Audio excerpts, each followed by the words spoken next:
2014 register ചെയ്ത ഒരു ഓർഗനൈസേഷനാണ് Alappuzha Velayudha foundation എന്ന ഈ സംഘടന.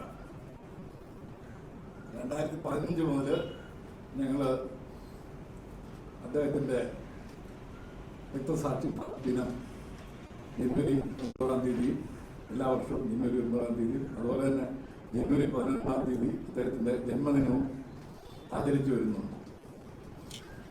അപ്പോൾ കഴിഞ്ഞ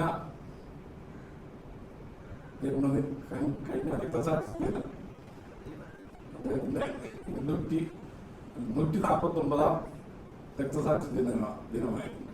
അന്ന് മുതൽ ഒരു വർഷം 150 ജനുവരി 150-ാം രക്തസാക്ഷി ദിനത്തിൻ്റെ ഡേറ്റായ 2024 ജനുവരി 9 വരെ ഒരു വർഷം പ്രത്യേകമായിട്ട് ആചരിച്ചു വരികയാണ്. ആദ്യമായിട്ട് കഴിഞ്ഞ വർഷം ഞങ്ങൾ ഈ ഫൗണ്ടേഷന്റെ പേരിൽ ഒരു പുരസ്കാരം, ആലപ്പുഴ വേലായുധ പണിക്കർ പുരസ്കാരം നൽകി വരുന്നുണ്ട്. കഴിഞ്ഞ വർഷം അത് സ്വീകരിച്ചത് നമ്മുടെ പ്രിയങ്കരനായ ഗോകുലം ഗോപാലനാണ്. അദ്ദേഹത്തിൻ്റെ 19-ാം നൂറ്റാണ്ട് എന്ന സിനിമ ലോകമെങ്ങും പ്രദർശിപ്പിച്ച വർഷമായിരുന്നു 2022. അപ്പോൾ അതിൻ്റെ ഒരു അനുസ്മരണമായിട്ട് എൻ്റെ ഒരു കൃതജ്ഞതയോടുകൂടി ഞങ്ങൾ കഴിഞ്ഞ ഫസ്റ്റ് ആലപ്പുഴ വേലായുധ പണിക്കർ ഫൗണ്ടേഷൻ പുരസ്കാരം ശ്രീ ഗോകുലം ഗോപാൽ നൽകി അദ്ദേഹത്തെ ആദരിക്കുകയുണ്ടായി. ഈ വർഷത്തെ രണ്ടാമത്തെ ആലപ്പുഴ വേലായുധ പണിക്കർ പുരസ്കാരം നൽകി ആദരിക്കുന്നത് പത്തനാപുരം ഗാന്ധി സ്മാരക ഗാന്ധി ഭവൻ സ്ഥാപകൻ ശ്രീ പുനലൂർ സോമരാജന് ആണ്. അദ്ദേഹം നൽകുന്ന ഏറ്റവും വലിയ എനിക്കൊന്ന് ഏഷ്യയിലെ തന്നെ ഏറ്റവും വലിയ ഒരു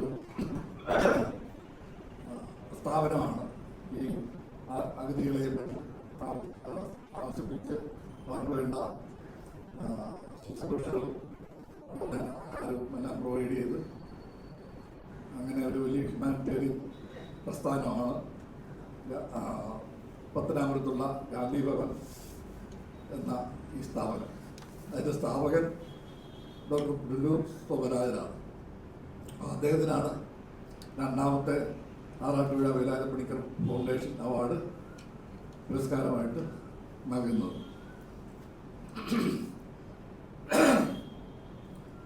എല്ലാ വർഷവും ജനുവരി 9-ാം തീയതിയാണ് ആലപ്പുഴ വേലായുധ പണിക്കരുടെ രക്തസാക്ഷിത്വ ദിനമായിട്ട് ആചരിക്കുന്നത്.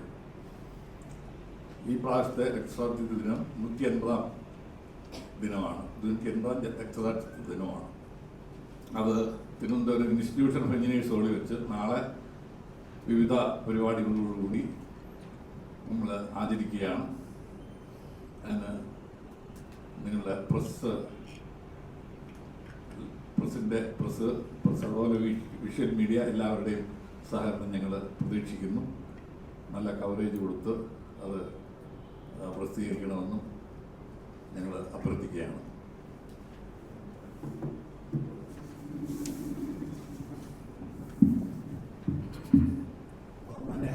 ചെയർമാൻ സൂചിപ്പിച്ചതുപോലെ 150th രക്തസാക്ഷിത്വ ദിനമാണ് നമ്മൾ നാളെ തിരുവനന്തപുരം ഇൻസ്റ്റിറ്റ്യൂട്ട് ഓഫ് എഞ്ചിനീയേഴ്സ് ഹോളിൽ വെച്ച് സമുചിതമായി ആചരിക്കും.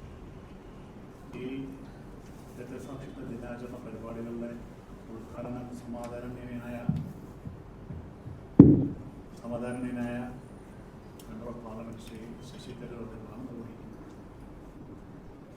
തുടർന്ന് പുരസ്കാര ജേതാവായ ശ്രീ പുനലൂർ സോമരാജൻ, ഈ വർഷത്തെ പുരസ്കാര ജേതാവായി തിരഞ്ഞെടുത്തിട്ടുള്ളത് ശ്രീ പുനലൂർ സോമരാജനാണ്. അദ്ദേഹത്തിനുള്ള പുരസ്കാര വിതരണം നടത്തുന്നത്. തുടർന്ന് സ്വാമി വേദാനന്ദപുരി മാതാ അമൃതാനന്ദ മഠത്തിൻ്റെ ഏറ്റവും പ്രധാനപ്പെട്ട ഒരു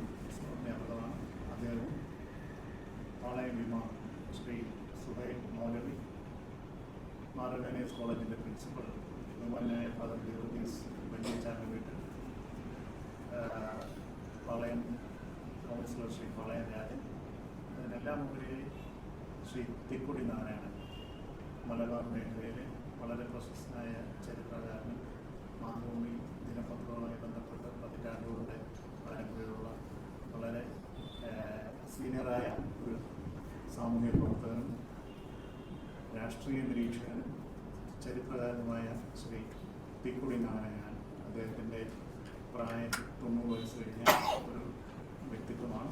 എന്നതുപോലും ഈ ചടങ്ങിൽ പങ്കെടുക്കുവാൻ മലബാറിൽ നിന്നും ഇവിടെ എത്തിച്ചേരുന്നതാണ്. ഇതാണ് ഇതിൻ്റെ സംക്ഷിപ്തരൂപം. ശ്രീ വി കെ പ്രശാന്താണ് ഈ യോഗത്തിലെ മുഖ്യ പ്രഭാഷണം നടത്തുന്നത്. ആറാട്ടുപുഴ വേലായുധ പണിക്കരുടെ ചരിത്രത്തെക്കുറിച്ച് ഈ പുതിയ തലമുറയിലെ വളർന്നു വരുന്ന കുട്ടികൾക്കുള്ള അവബോധം കൊടുക്കുന്നതിൻ്റെ ഭാഗമായി 1 മണിക്കൂർ 20 മിനിറ്റ് നീണ്ടു നിൽക്കുന്ന ഒരു സിനിമ വടകരയിൽ നിന്നുള്ള ശ്രീ ശ്രീജിത്ത് എന്ന് പറയുന്ന ഒരു യുവ സംവിധായകൻ 2 വർഷങ്ങൾക്ക് മുൻപ് ഒരു ഡോക്യുമെൻ്ററിയായി നിർമ്മിക്കുകയും അതിൻ്റെ ഉദ്ഘാടനം ബഹുമാന്യമായ കേരള മുഖ്യമന്ത്രി ശ്രീ പിണറായി വിജയൻ തിരുവനന്തപുരത്ത് ലെജിസ്ലേറ്റീവ് കോംപ്ലക്സിൽ വെച്ച് നടത്തുകയുണ്ടായിരുന്നു. അതിൻ്റെ ഒരു സിംപൈസായിട്ട് 20 മിനിറ്റ്സുള്ള അദ്ദേഹത്തെ വിശദീകരിക്കുന്ന ഹൂയിസ് എന്ന് മനസ്സിലാക്കാൻ പറ്റുന്ന പുതിയ തലമുറയ്ക്ക് മനസ്സിലാക്കാൻ പറ്റുന്ന തരത്തിൽ പാകപ്പെടുത്തിയ ഒരു ചിത്ര പ്രദർശനവും ഇതോടൊപ്പം ഉണ്ടായിരിക്കുന്നതാണ്. നിങ്ങളുടെ എല്ലാവരുടെയും അകമഴിഞ്ഞ സഹായവും സഹകരണവും ഈ ചടങ്ങ് വിജയിപ്പിക്കുന്നതിന് വേണ്ടി വേണം എന്ന് വിനയപൂർവ്വം അഭ്യർത്ഥിക്കുന്നു.